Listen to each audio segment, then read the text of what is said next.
প্রাক্তন পুলিশ আধিকারিক বঙ্কিম বিশ্বাস বিজেপিতে যোগদান করলেন, হুগলি জেলা নেতৃত্ব জানেই না।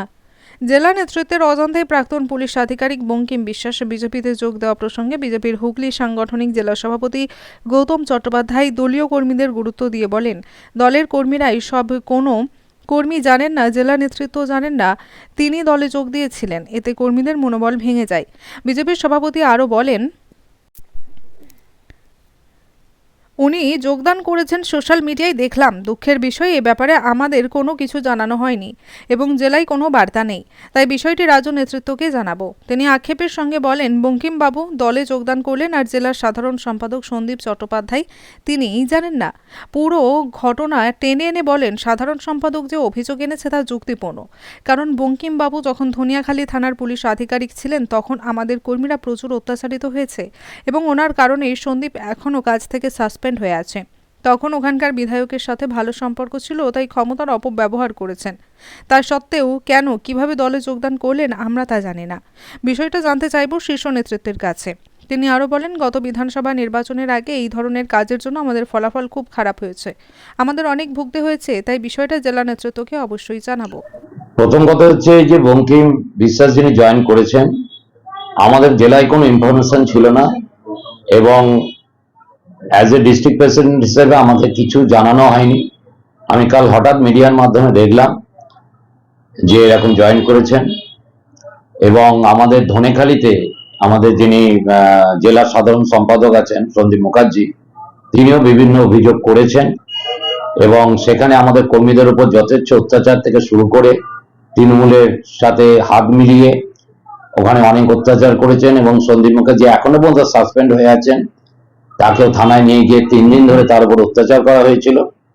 তো এইসব যে ঘটনা, এসব ঘটনা আমার মনে হয় না যে রাজ্য নেতৃত্ব যারা জয়েন করিয়েছেন তারা জানেন, এবং আমি রাজ্য নেতৃত্বের কাছেও আপনাদের মাধ্যমে আমি যে নির্দেশ দিতে চাই যে আগামী দিনে যে জয়েনিং গুলো হবে সেগুলো যেন নিচু স্তরে যারা আছে মন্ডল এবং জেলা স্তরে যেন ইনফরমেশন দেওয়া হয়, এবং তাতে আমাদের পার্টির ভাবমূর্তি এতে ক্ষুণ্ণ হচ্ছে এবং কর্মীদের মধ্যে একটা ব্যাপক বিক্ষোভ সৃষ্টি হচ্ছে।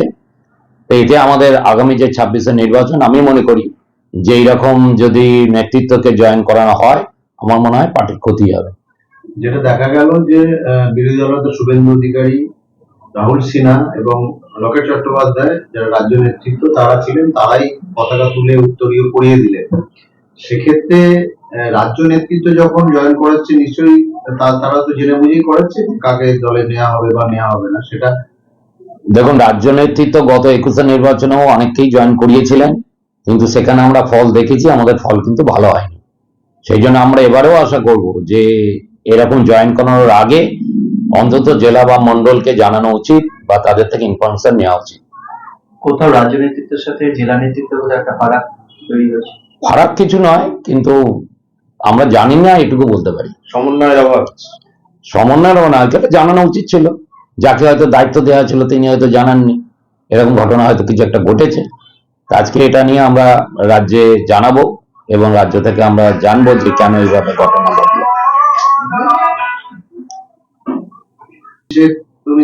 না, জেলা অফিসে জয়েন করেননি, জেলা সভাপতিকে জানাননি এবং জেলা অফিস থেকে ওনার বাড়ির ডিস্টেন্স 1 থেকে 1.5 কিলোমিটার। এবার সেক্ষেত্রে যদি ওনার অ্যাক্টিভিটি এবার দেখা যায় যে আপনাদের মিটিং মিছিল যেগুলো আছে সেগুলোতে জয়েন, সেক্ষেত্রে আপনাদের কি আপত্তি থাকবে? দেখুন, কর্মীরা যদি না মেনে নেয়, আমাদের দলের মেন হচ্ছে কর্মীরা, এবং কর্মীরা যদি অসন্তুষ্ট থাকে, মেনে না নেয়, তাহলে আমাদের আগামী দিনে সংগঠন করা খুব মুশকিল হয়ে যাবে। পুরোটাই নির্ভর করছে কর্মীদের উপর। হুগলি থেকে আব্দুল গাফফারের রিপোর্ট, নতুন পেগাম।